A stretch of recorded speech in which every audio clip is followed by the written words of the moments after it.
मान लीजिए ये एक क्वेश्चन है, ठीक है। एक स्टूडेंट है ए और एक स्टूडेंट है बी, ठीक है।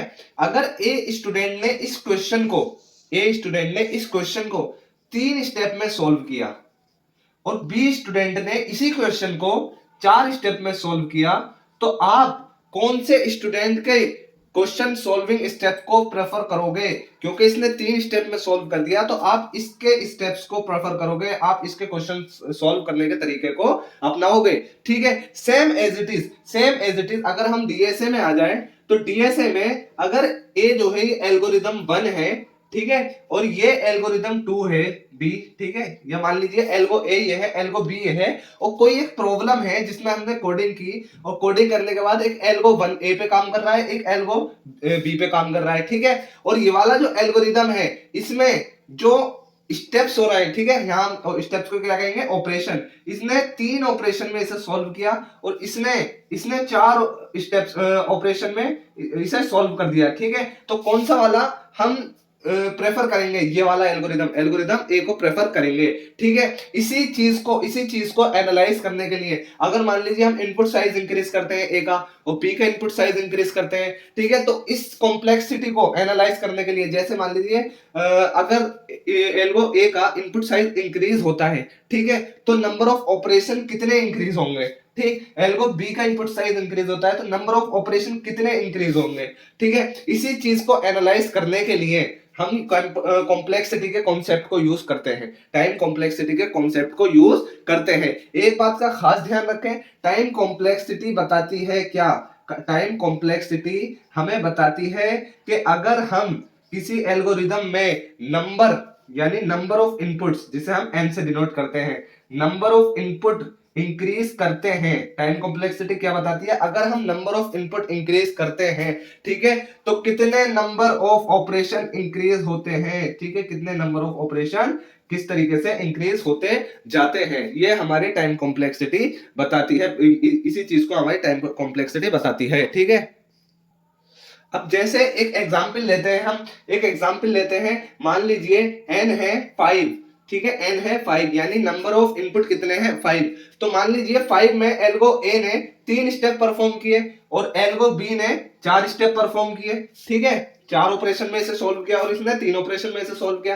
अब क्या n को अगर मैं इंक्रीज करता हूं, 6 करता हूं या 7 करता हूं, तब ये कितने कितने ऑपरेशन परफॉर्म कर रहे हैं, ठीक है। इसी चीज को हम एनालाइज करने के लिए टाइम कॉम्प्लेक्सिटी के कॉन्सेप्ट को यूज करते हैं, ठीक है। आ जाते हैं बबल सॉर्ट से, हम इसे समझते हैं। जैसे कि हमने बबल सॉर्ट अपने लास्ट लेक्चर में कंप्लीट कर लिया था, जिन बच्चों ने नहीं देखा वो प्लेलिस्ट में जाकर देख सकते हैं बबल सॉर्ट वाले लेक्चर को, ठीक है, उसका देखना जरूरी है, क्योंकि उसी पर बेस्ड हम इसको भी अभी समझने वाले हैं। बाकी मैं कॉन्सेप्ट यहाँ पर भी समझाऊंगा बबल सॉर्ट का, ठीक है। बबल सॉर्ट में हम क्या करते थे, मान लीजिए एक एरे ले लेते हैं हम, कितने साइज की? हम 4 साइज की लेते हैं अभी, ठीक है। 4 साइज की अगर हमने एरे ली, मान लीजिए हमने लिया 5 1 4 2, ठीक, तो हम इसमें किस तरीके से बबल सॉर्ट का कॉन्सेप्ट लगाते थे, एल्गोरिथम किस तरीके से यूज करते थे? बबल सॉर्ट में हम इन दोनों को कंपेयर करते थे, ठीक है। अगर इधर की साइड वाला, लेफ्ट हैंड साइड वाला बड़ा होता है तो हम उसे स्वैप कर देते हैं, ठीक है। तो यहां बड़ा है तो हमने क्या किया, इसे स्वैप कर दिया, क्योंकि बड़ा दिख रहा है तो स्वैप किया, तो कितना हो गया? 1 5 4 2, ठीक है। अब ये हम क्या चला रहे हैं? पास 1 चला रहा है, ठीक है, पास 1 चला रहा है, ठीक। अब ये वाला तो हमारा क्या हो गया? ये तो हमारा शॉर्ट हो गया इतना।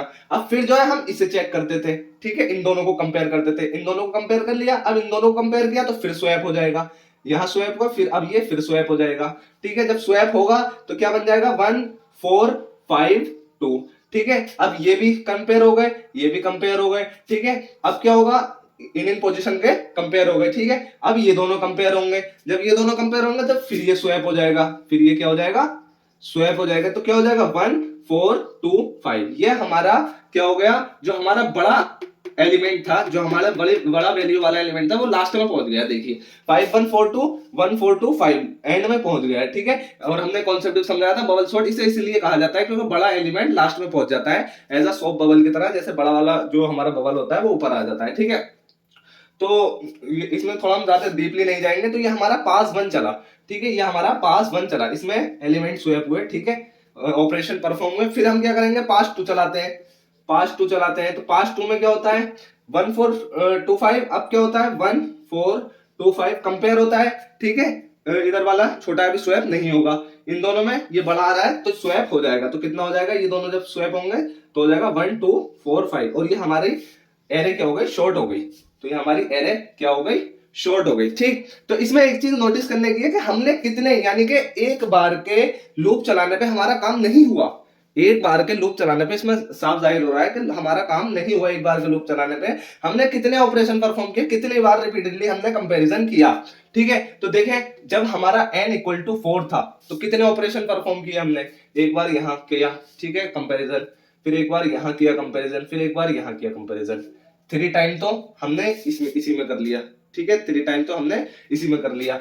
और देखें 3 + 2 + 1 कितना हुआ, 3 4 5 6, 6 टाइम यहाँ पे कंपैरिजन हुआ है, 6 टाइम यहाँ पे ऑपरेशन हमारा क्या हुआ है, परफॉर्म हुआ है। कैसे, कैसे आपको साफ दिख रहा है, यहाँ पे देखिए, एक बार यहाँ हुआ, ठीक, फिर दूसरी बार यहाँ हुआ, फिर तीसरी बार यहाँ हुआ, ठीक, यहाँ पे 5 हमारा एलिमेंट आ गया, फिर एक बार यहाँ हुआ, ठीक, ये होने के बाद फिर ये हुआ, फिर हमारा लास्ट टाइम यहाँ हो गया, तो 3 बार यहाँ हुआ और 2 बार यहाँ हुआ और एक बार हमारे लास्ट में हो गया, ठीक, यहाँ पे लास्ट में। तो 3 2 1 यानी n = 4 की वैल्यू पर हमारा 6 आ रहा है, यानी 6 ऑपरेशन परफॉर्म हो रहे हैं, 6 ऑपरेशन परफॉर्म हो रहे हैं। ये मैंने बहुत अच्छे से बबल सॉर्ट में समझाया, बबल सॉर्ट के लेक्चर में, वहां जाके आप देख सकते हो, लेकिन फिर भी मैं थोड़ा कॉन्सेप्ट समझा देता हूं। ये इस तरीके से है हमारा, ठीक है। मान लीजिए 4 एलिमेंट है एरे के अंदर, ठीक। हमने क्या किया, पहले हम क्या करते हैं, इनकी कंपैरिजन करते हैं, पहले इसका कंपैरिजन, फिर इसका कंपैरिजन, फिर इसका कंपैरिजन। इसमें हमारा क्या होता है कि हमारा जो बड़ा एलिमेंट होता है कोई सी भी पोजीशन पे हो, वो इस पोजीशन पे आ जाता है, वो इस पोजीशन को क्या कर लेता है, घेर लेता है। जब वो इस पोजीशन को घेर लेता है तो अब हमें जरूरत नहीं है, इस लास्ट वाले को चेक करने की, एंड में जाके कंपेयर करने की। किस तरीके से, जैसे मान लीजिए हमारा जो सबसे बड़ा एलिमेंट है, हमें पता है वो कहां पहुंच गया, लास्ट में पहुंच गया, और सबसे बड़ा ही लास्ट में पहुंचेगा, ठीक है, पहली बार के पास चलाने में आपके, ठीक। तो जब आप इसे चला देंगे लूप को एक बार, तो ये सबसे बड़ा एलिमेंट हमारा कहां पहुंच जाएगा, लास्ट में पहुंच जाएगा, ठीक। क्योंकि अब मान लीजिए मैं लेता हूं 2 3 8 ले लेते हैं, यहाँ पे, यहाँ 4 ले लेते हैं, यहाँ 5 ले लेते हैं, ठीक है। तो अगर मैं इन दोनों को कंपेयर करूंगा, ठीक है, इन दोनों को तो नहीं होगा स्वैप, लेकिन इन दोनों को कंपेयर करूंगा तो ये स्वैप हो जाएगा, 8 यहाँ आ जाएगा, फिर इन दोनों को कंपेयर करूंगा तो फिर स्वैप हो जाएगा। तो बड़ा एलिमेंट तो हमारा लास्ट में जाना ही है पहली बार में, तो हमें पता है बड़ा एलिमेंट पहुंच गया। तो शुरू में हमने कितने चलाए, 3, तो अब हमारा एक घट के अब 2 बार चलेगा, ठीक है, अब 2 बार चलेगा, ठीक। जब हमारा जो सेकंड लास्ट एलिमेंट है वो भी बड़ा वाला आ जाएगा, ठीक है, इससे छोटा आ जाएगा। जब ये आ जाएगा तो अब हमें पता चल गया अब कितने बार चलेगा, एक बार चलेगा, ठीक है। तो इसी तरीके से हमने ऊपर लिखा है 3 2 1, ठीक है, जो मैंने समझाया अभी इसे बहुत अच्छे से समझाया मैंने, आप दोबारा देख लीजिए वीडियो को बैक करके, ठीक है। तो इसी तरीके से हमने ऑपरेशन देख लिए कि हमारे n = 4 वैल्यू पर बबल सॉर्ट में हमारे 6 ऑपरेशन परफॉर्म हो रहे हैं, ठीक है। इसी तरीके से अगर हम देखें अगर n की वैल्यू हम लेते हैं 5, अगर n की वैल्यू हम लेते हैं 5, तो हमारे कितने हो जाएंगे ऑपरेशन, एक बार चलेगा 4 बार, ठीक है, फिर कितनी बार, फिर 3 बार, क्योंकि एक एलिमेंट हमारा सेट हो जाएगा वहां जाके सबसे बड़ा वाला, फिर 3 क्यों चलेगा, उससे इधर वाला एलिमेंट जो है वो भी सेट हो जाएगा, ठीक है, फिर 2 बार, फिर 1 बार, ठीक है। तो कितना हो गया, 4 3 7 8 9 10। तो ये n = 5 पर कितने ऑपरेशन परफॉर्म होंगे, 10 ऑपरेशन परफॉर्म होंगे। n = 4 पर कितने हुए, 6 ऑपरेशन परफॉर्म हुए, ठीक है। और n = अगर मैं ले लूं 6, तो कितने ऑपरेशन परफॉर्म होंगे, तो 15 ऑपरेशन परफॉर्म होंगे, देख लेना 5 और ऐड हो जाएंगे, ठीक है, 15 ऑपरेशन परफॉर्म होंगे। तो कुल मिलाके हमें क्या समझ में आ रहा है कि जैसे जैसे नंबर ऑफ इनपुट हम इंक्रीज करते जा रहे हैं, वैसे वैसे हमारे ऑपरेशन क्या होते जा रहे हैं, रिपीटेडली इंक्रीज होते जा रहे हैं, रैपिडली इंक्रीज होते जा रहे हैं। और इसी चीज को डिनोट करने के लिए हमें जरूरत नहीं है कि हम हर बार, मान लीजिए अब n = मुझे 10 लेना है तो इसका भी मैं निकालूं, n = मुझे 100 लेना है तो मैं इसकी भी इसी तरीके से कैलकुलेशन करूं, इसकी जरूरत नहीं है। तो इसे हम डिनोट करने के लिए क्या करते हैं, हम सिंपल हम जो नोटेशन देते हैं टाइम कॉम्प्लेक्सिटी का, हम जो दिखाते हैं, शो जो करते हैं, वो बिग ओ से करते हैं। किससे करते हैं, बिग ओ से, ठीक है। डीएसए में हम बिग ओ से इस कॉम्प्लेक्सिटी को डिनोट करते हैं, ठीक है। और इसकी जो हम डिनोट करेंगे बबल शॉट को जो डिनोट किया जाता है वो बिग ओ ऑफ, किस तरीके से करते हैं, बिग ओ ऑफ n² से करते हैं।